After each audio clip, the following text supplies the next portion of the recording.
राम जी को पता चला कि अब सीता जी का यहाँ से लीला शुरू होती है। अब ये किशोरी जी का हरण होगा क्योंकि ये कंटक वन है।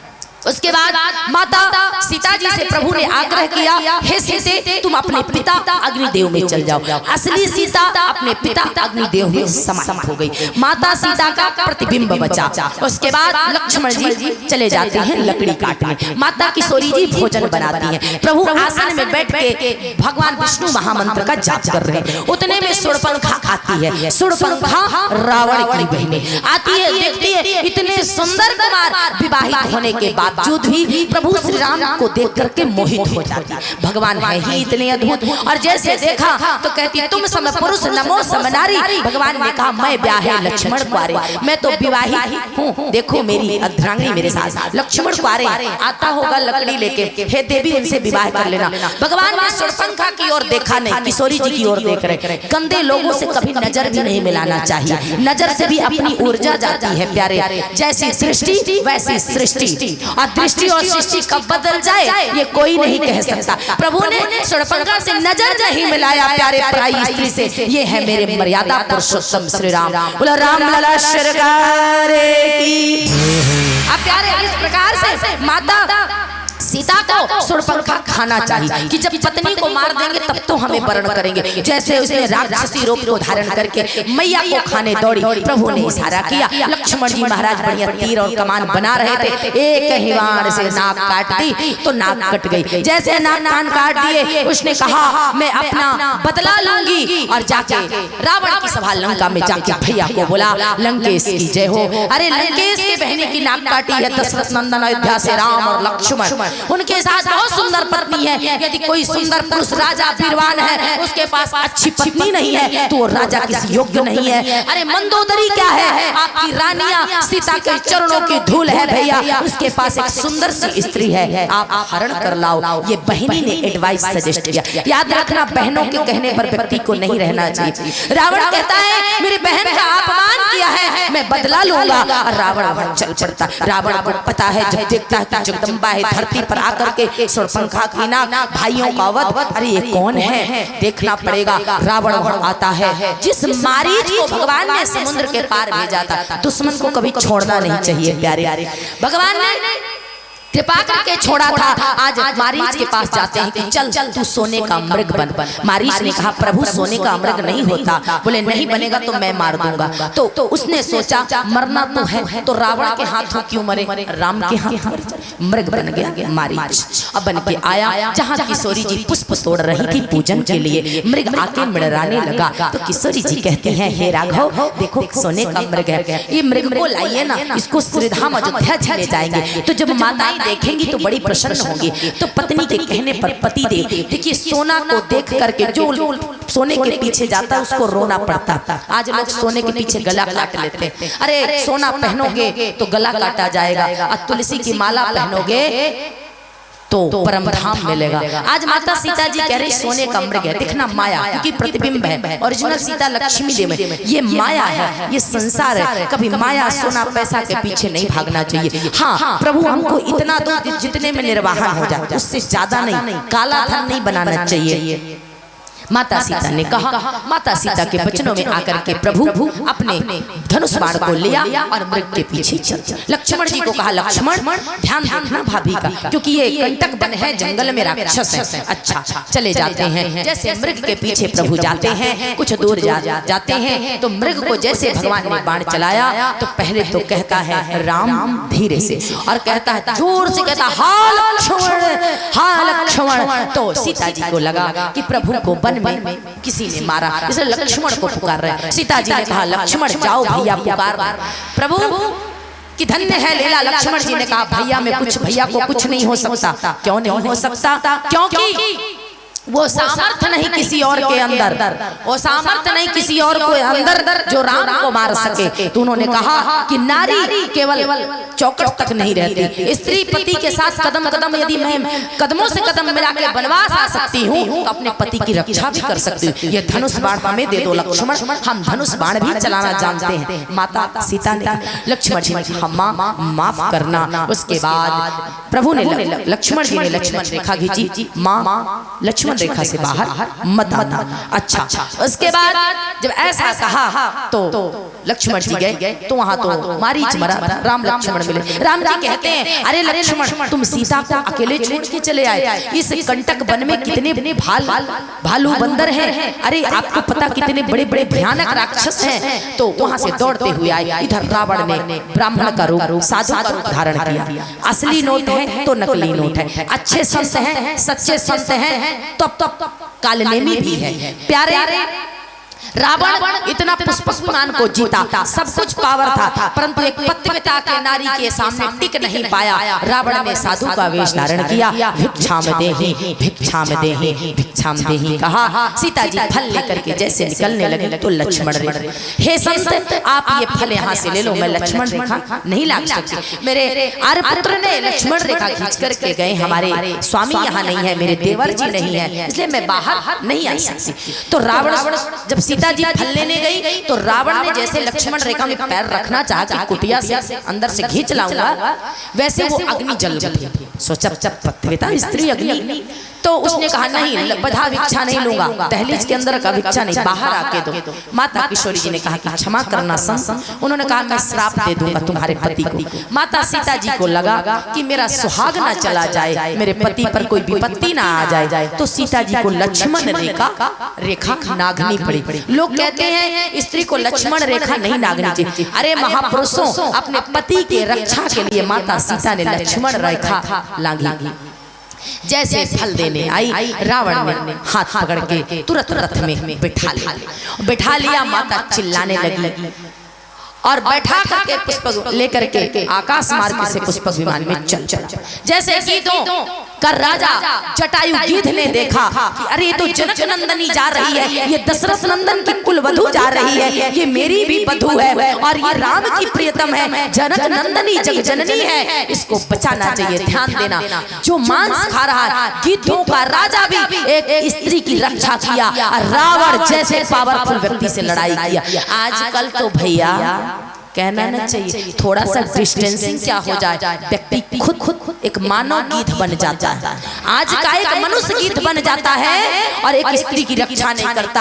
आज सीखिए रामचरितमानस से जटायु गिद्धराज जी से, उन्होंने जनक नंदिनी की गिद्ध के स्वरूप में है, परंतु माता सीता की रक्षा चोचों से मार करके रावण को घायल कर दिया और सीता जी को उतार लिया। रावण ने फरसे से दोनों पंख को गिद्ध के काट दिया। माता सीता को उठा करके लेके दक्षिण दिशा की ओर, लंका की ओर चल दिया। उसके बाद प्रभु श्री राम जी आते हैं। हाँ सीता कुटिया में नहीं है, आगे बढ़ते हैं, खोजते फिरते हैं, कुछ दूर में देखते हैं जटायु राज पड़े हैं। जटायु जी कहते हैं प्रभु तड़प रहे थे, कैसे तड़प रहे हो, धन्य है। कहते हैं जो श्रद्धांजलि परम पिता दशरथ जी ने नहीं पाई, वही श्रद्धांजलि अधम नीच जटायु धन्य है। जटायु के सवाल, जटायु के मस्तक को भगवान ने गोद में रख लिया। उस गोद को पाने के लिए ऋषि मुनि तपस्या करते हैं, ब्रह्मा विष्णु महेश चंबर डुलाते हैं। ऐसे मेरे राघव, ऐसे मेरे करुणानिधान भगवान ने गिद्धराज जटायु के मस्तक को अपने गोद में रख लिया और सहलाने लगे। आप कहो तो मैं आपको जीवन दान दे दूं, क्या हुआ बताओ। बोले हे प्रभु, मैया को लेकर के दुष्ट रावण दक्षिण दिशा की ओर पुष्पक विमान में बैठा करके ले गए। मेरे प्राण जा रहे हैं, इस गोद के लिए व्यक्ति जन्म जन्म मांगता है, हमें जीवन दान नहीं चाहिए, प्रभु मोक्ष दे। भगवान ने गिद्धराज जटायु का संस्कार किया और सारे क्रिया किए, परम धाम दिया और भगवान आगे बढ़ते हैं तो देखते हैं सबरी का प्यारे माता सबरी बरसों से घाट में बाट में सबरी वो है बार राम मेरे आ जाओ। माता सबरी जो 14,000 वर्षों से तपस्या करके भगवान के रास्ता को देख रही थी, आज राम लक्ष्मण आए, सबरी बैर तोड़ रही थी और पुष्प बिछा रही थी, कब मेरे राघव आएंगे। और भगवान ने उस पुष्प में जैसे पैर रखा, भैया सबरी ने कहा हे राघव, दर्शन करने लगी, अतुलित रूप को निहारा, देखा, भगवान को बिठाया, अपने आंसुओं के चरण को धोया उनके। उसके बाद बैरों को ला करके भगवान में इतनी मग्न मुग्ध हो गई, उसको ये पता नहीं था कि हमको कैसे भगवान को देना चाहिए। तोड़ तोड़ के बैरों को लाई, ऐसा लगा कोई खट्टी बैर ना भगवान को मिल जाए तो चक चक के बैर देने लगी कि मीठी बैर भगवान कहे। सबरी को भगवान ने नवधा भक्ति प्रदान किया। प्रथम भगत संतन कर संगा, दूसर भगति मम कथा प्रसंगा। भगवान ने कहा प्रथम भक्ति भगवान की संतों के संग और दूसरी भक्ति भगवान की कथा। इस प्रकार से अपने गुरु मंत्र का जाप, संतों पर विश्वास, अपने गुरु की कृपा में विश्वास, भगवान ने उनको नवधा भक्ति प्रदान की। माता शबरी को संक्षिप्त में प्यारे भगवान वहां से परम धाम को जाती है माता शबरी। माता शबरी ने जो संसार को भगवान मार्ग दिखाते हैं, माता शबरी ने भगवान को मार्ग दिखाया कि आप यहाँ से जाएंगे ऋषि पर्वत की ओर, श्री हनुमान जी से मुलाकात होगी। बोले हनुमान जी महाराज की प्यारे आगे देखते हैं कि जिस पर्वत में सुग्रीव मंत्रियों के साथ बैठे हैं, सुग्रीव का भाई बाली उनकी पत्नी को ले लिया था, राज्य से निकाल दिया था।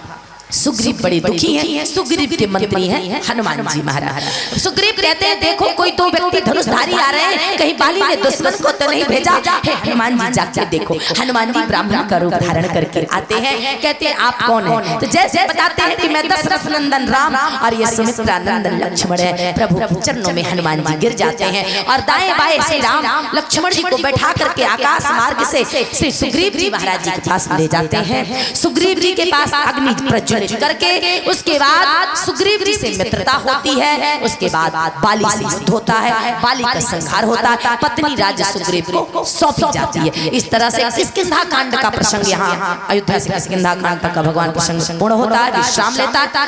उसके बाद भगवान ने कहा कि अब मास 4 दिवस बीत गया है, सीता का हरण हो गया है, अब चलो सीता की खोज करें। तो जब सीता जी की खोज किए, जामवंत के वचन सुहाए, सुन हनुमंत हर्ष उराए। जैसे हनुमान जी पता चला कि जामवंत ने कहा बुजुर्ग हैं, वानर राज जी कहते हैं अरे हनुमान तुम बलशाली हो, अतुलित बलधामम हेम शैलापते हम धनुजन किसान नाम ज्ञान नाम गन्नम, तुम जाओ खोज में। अंगद जी कहते मैं चल तो जाऊंगा, लंका में समुद्र में आ नहीं सकता। सारे बानरों ने हाथ उठा दिया, मगर भगवान के पास नहीं जाएंगे, मैया का खोज करेंगे। हनुमान जी की शक्ति चली गई थी। एक संतों का उन्होंने मजाक उड़ाया था, बचपन में थोड़ा उठा दिया था, बिठा दिया था, जिस प्रकार सूर को निगल गए थे तो संतों ने कहा था कि तुम्हारी शक्ति चली जाए। आज जामवंत जी ने जब याद दिलाया, बोले जब कोई याद दिलाएगा तुम्हें शक्ति वापस पुनः आएगी। श्री हनुमान जी महाराज जी को जामवंत जी शक्ति याद दिलाते हैं और उसी परिक्रमा से भगवान के प्रणाम करके मुद्री लेकर के राम नाम से अंकित मुद्री प्रभु से लेकर के श्री हनुमान जी महाराज जी समुद्र को पार करते। समुद्र में 3 बाधा आती। जब व्यक्ति के जीवन में भक्ति आती है तो 3 बाधा आती है। जलचर जलचर चरचर नाना। जिस प्रकार से भगवान ने सृष्टि का रचना की, उसी प्रकार से भगवान ने कहा कि धरती से, आसमान से, जल से, अग्नि से हमें बाधाएं कदम कदम आती हैं, मगर जिंदगी हर कदम एक नई जंग। ठोकर जो खाई नहीं जीत उसकी, संभल जाए जो भी जीत हुई उसकी। इस प्रकार से कितने भी ठोकर लगे व्यक्ति को संभलना चाहिए प्यारे। इस प्रकार से भगवान ने उन पर कृपा की। उसके बाद जब वहां से आगे चलते हैं तो हनुमान जी लंका पहुंचते हैं। श्री नरहरि जी को प्रणाम करके तो लंकिनी नाम की एक राक्षसी है। लंकिनी नाम की कौन है? राक्षसी है। उसने रोका कि चोर ही मेरा आहार है। बोले सबसे बड़ा चोर तो तेरे लंका में बैठा है, जो मेरे मैया को चुरा के लाया। एक मुटका दिया, थनमना के गिर गई। ब्रह्मा जी का वरदान याद आया। उसके बाद प्रणाम किया, भगवान मच्छर छोटा रूप धारण करके भगवान ने लंका में प्रवेश किया।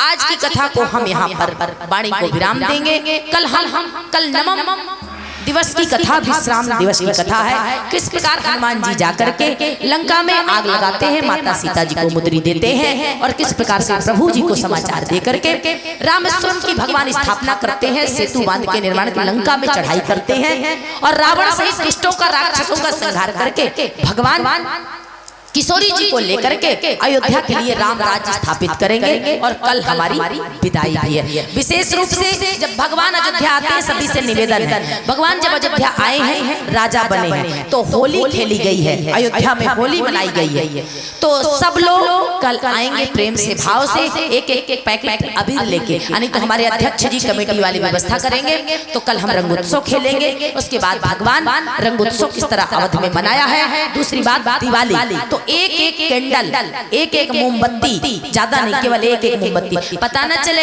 एक एक लाना, थोड़ा लास्ट में हम दिवाली मना के भगवान की अंतिम आरती आप सभी से करवाएंगे, हम भी करेंगे। विशेष रूप से कल ध्यान रहे कपड़े वस्त्र का, डिसिप्लिन में, रोड साइड कल एक्सीडेंट हुआ, विशेष रूप से अपना ध्यान रखें, अपने बच्चों का समय से भोजन बना करके। सभी भक्तगणों से हमारी धर्मा अनुरागी सज्जनों से निवेदन है कि कल समय से आके भगवान की कथा को श्रवण करें। कल कथा विश्राम है, परसों आहुति है, भंडारा है, कन्या पूजन है, जिसमें भाग मैं विशेष रूप से कन्या पूजन में हवन में मैं खुद लूंगी। उसके बाद हमारी विदाई है। तो आप सभी से आग्रह निवेदन है कि भगवान की कथा को मैंने संक्षिप्त में बालकांड, अयोध्या कांड से लेकर के मैंने आपको लंका कांड तक पहुंचाया है। तो अभी हम आपको पूरा दर्शन कराएंगे और श्री धाम में आपको अयोध्या में हम राम राज्य स्थापित करेंगे, जिस प्रकार अभी हमारे अयोध्या में राम मंदिर बन रहा है। इसलिए बहुत सुंदर कल का प्रसंग है, समय कम है, कई प्रवक्ता हैं, इसलिए हमारे बीच में आचार्य जी भी आ चुके हैं। आइए प्रेम से दो नाम हरि संकीर्तन आरती अपने वाणी को विराम। इसी के साथ प्यार भरा दोनों हाथ उठा के क्या कहना है, सीताराम मेरो है, गोपाल मेरो है। सीताराम सीताराम सीताराम कहिए। क्या कहना, दोनों हाथ उठा के प्रेम से भाव से, राम कृष्ण दो एक है अंतर नहीं निमेष। तो क्या कहना है, गोविंद मेरो है, गोपाल मेरो है, गोविंद मेरो है, गोपाल मेरो है,